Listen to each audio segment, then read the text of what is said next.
Lorsque j'ai lu un commentaire qui évoquait la peur de changer de métier suite à un éveil spirituel, je me suis demandé si on pouvait vraiment échapper à notre destin. Est-ce que je suis heureux dans mon travail actuel ou suis-je en souffrance? Si mon travail ne me convient pas, est-ce que je peux refuser de m'éveiller pour ne pas être chamboulé?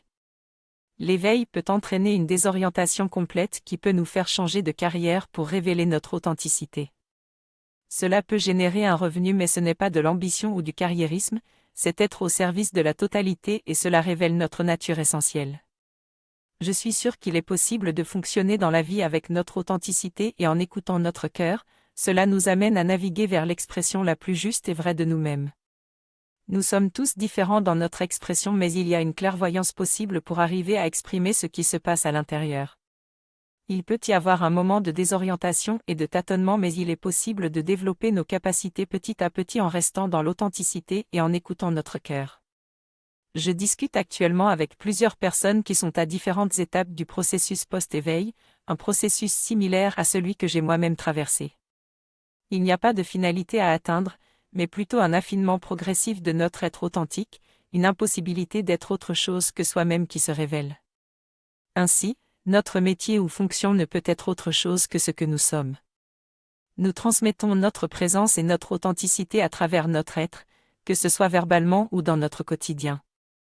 Il n'y a plus d'injonction ou de pression, mais une liberté totale et une communication constante avec le champ informationnel qui nous entoure.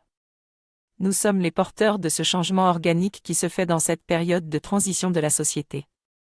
La seule chose qui nous est demandée, c'est d'être nous-mêmes aujourd'hui et d'apprendre petit à petit ce que cela signifie. Être soi-même dans l'action, c'est possible, car il y a des enseignants, des méditants et des communicateurs, tous en communication avec l'ensemble de ce qu'ils sont. Il n'y a pas besoin de code, car une fois que les résistances seront passées par rapport au système qui est encore en place, chacun pourra transformer la matrice de l'intérieur en étant simplement authentique.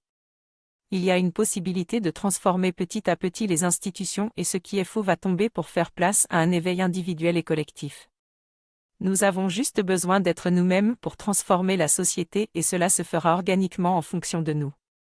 Il n'y a pas de règles, de je dois ou de il faut, juste une liberté d'être soi et de remettre les clés à la présence.